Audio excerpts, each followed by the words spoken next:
Bonne nouvelle pour la rentrée académique 2022-2023, l'École supérieure d'administration, d'économie, de journalisme et des métiers de l'audiovisuel ESAE vous ouvre les portes de ses différents sites. À Gbedjomende, à Bomé-Calavi, à Kpakpa et même à Parakou, l'université ESAE vous offre des bons d'études et des demi-bourses dans toutes ses filières en licence 1, 2 et 3. Et pour les 100 premières inscriptions en master 1 et 2, bénéficiez des demi-bourses. Nouveau bachelier, vous avez au moins la mention assez bien. Inscrivez-vous vite à ESAE et bénéficiez d'un bon de 50 000 francs CFA. Étudiants, étudiantes et nouveaux bacheliers, payez 200 000 francs CFA en sciences de gestion, sciences économiques, sciences juridiques et en administration des affaires en licence 1, 2 et 3 et 500 000 francs CFA en master 1 et 2, 250 000 francs CFA en administration générale, administration des finances, journalisme et métiers de l'audiovisuel en licence 1, 2 et 3 et 600 000 francs CFA en master 1 et 2. Alors, inscrivez-vous vite et profitez des offres exceptionnelles mais également d'un enseignement de qualité à l'université d'excellence ESAE. Infoline 90 93 65 21 ou le 98 98 14 00. ESAE, l'excellence à un nom. Bonjour à nouveau, chers amis internautes. Nous démarrons la une des journaux de ce matin par le quotidien Maison.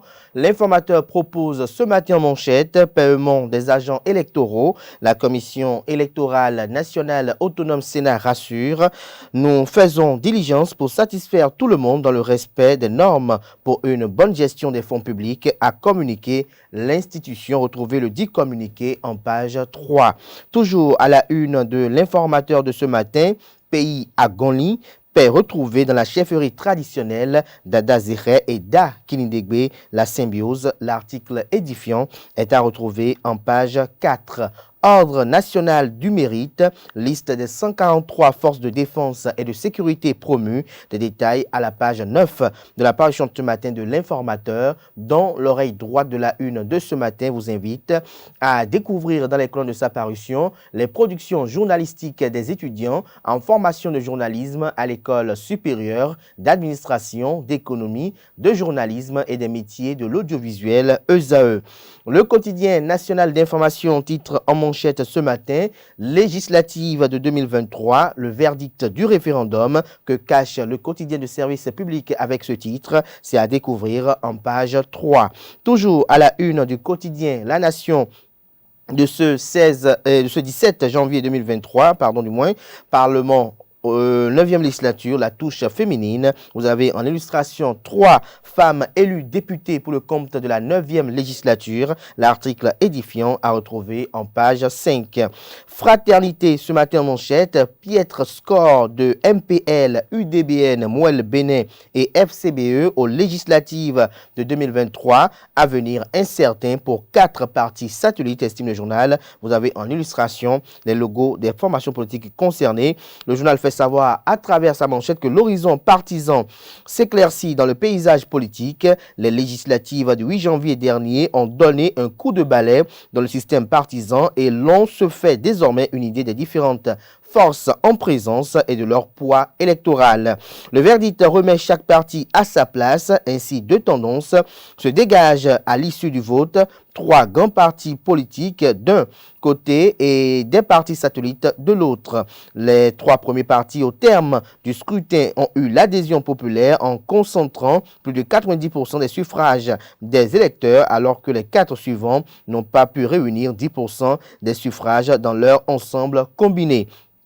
Le pied score de Mouel Bénin, 2%, du Mouvement populaire de libération, 1%, de l'Union démocratique pour un Bénin nouveau, 1%, et de la Force Corée pour un Bénin émergent, 4%, prouve qu'ils n'ont pas obtenu l'assentiment de la population pour siéger au Parlement. En conséquence, les 4 partis sont désormais réduits à un rôle de second niveau. Ils sont réduits au statut de petit parti ou parti satellite, estime le confrère ce matin. Retrouvé la suite de l'article analytique politique à la page 3 de la livraison de ce mardi matin. 9e législature sur 109 députés, 28 femmes pour peser dans la balance, fait observer le confrère de Fraternité. Commémoration des 46 ans de l'incursion des mercenaires au Bénin, l'armée béninoise réitère son engagement pour la défense de l'intégrité nationale. Le journal Le Matinal ce matin en manchette.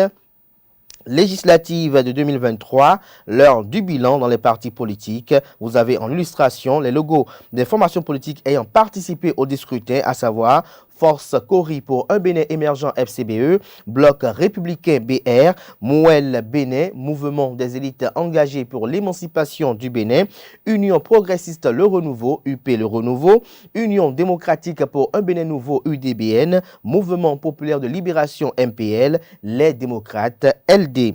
Toujours à la une du même journal ce matin, agression du 16 janvier 1977, l'armée béninoise rend hommage aux martyrs. Le général Fructueux Gbagidi, chef d'état-major général des forces armées béninoises. L'histoire se répète aujourd'hui, mais nous gagnerons.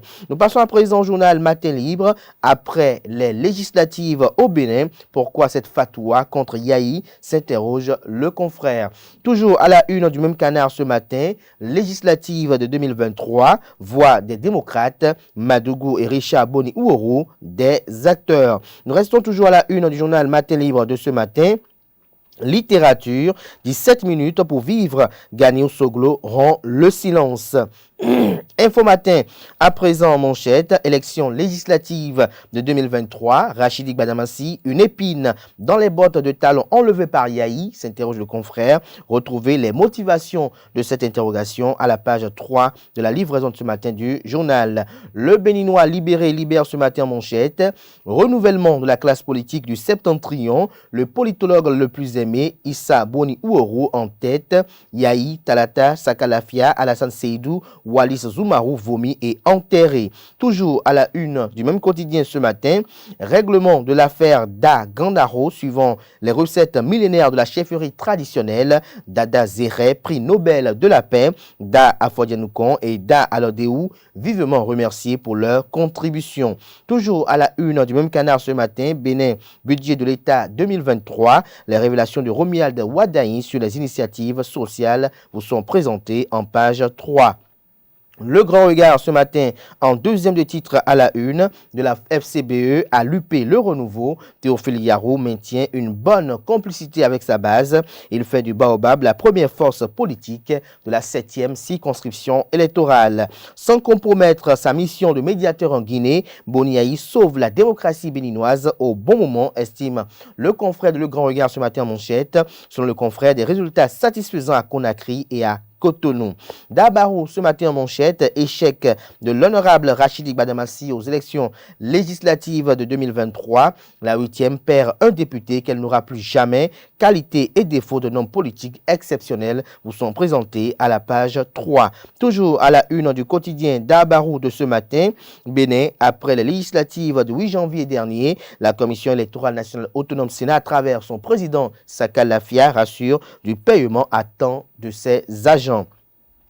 Le pays émergent ce matin en manchette pour avoir battu campagne pour son parti, les démocrates, lors des élections législatives de 2023. L'ancien président Boni Yahi, la cible à abattre. Et pourtant, Patrice Talon avait aussi fait campagne pour l'UP et le BR en 2020. Des détails sur le titre à la page 6 de la parution ce matin de Le pays émergent qui communique ce matin en deuxième de titre à la une. Admis à l'hôpital Saint-Jean-Eudes de Dieu de Tangueta pour raison de santé, opération chirurgicale bien réussie pour Hunguet Toudonou dit Patati.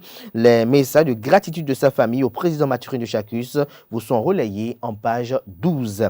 La tribune de la capitale ce matin en manchette après la mise sur pied de la commission de réception des 109 nouveaux députés. L'hémicycle redimensionné, 26 nouveaux sièges supplémentaires. Les députés recalés font leur baluchon le 12 février pour l'installation des nouveaux honorables.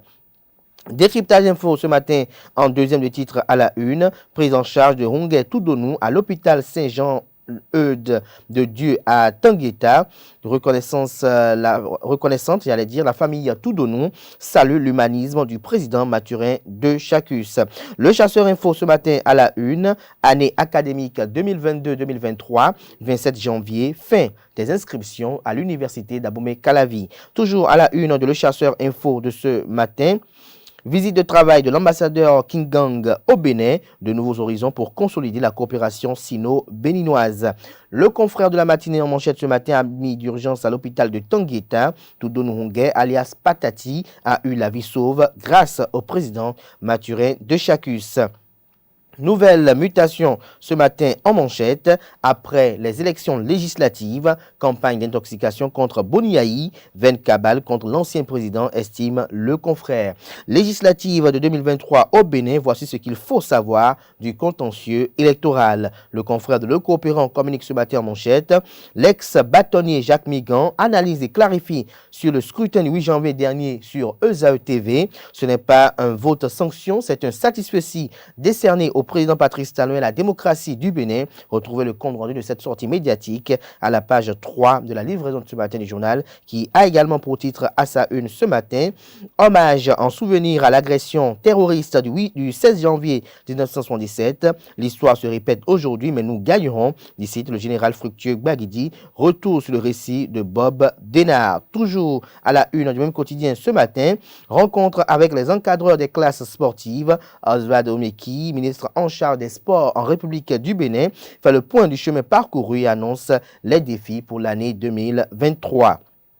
Le perroquet ce matin à la une, manque criard d'insuline dans toutes les pharmacies du Bénin, accident de parcours ou mort programmée des diabétiques béninois, s'interroge le confrère en illustration, la photo du ministre en charge de la santé. Toujours à la une du même journal ce matin, sombre avenir politique pour la force courrier pour un Bénin émergent FCBE après les législatives du 8 janvier dernier. Paul Hongpé n'a qu'un seul choix maintenant. De quel choix s'agit-il? C'est à découvrir à la page 4. Lancement conjoint de la 3e édition au Bénin et la 6e édition aux États-Unis d'Amérique du Festival Africa Vaudou USA, Denis Achade Assongba, la perle rare qui vend le vaudou au monde. De belles surprises en perspective, communique le perroquet ce matin à la une. Ce sera tout pour la présentation de quelques titres parus ce jour dans la presse locale. Les quotidiens sont disponibles dans les kiosques, également accessibles en ligne pour ceux d'entre eux disposant d'un site internet.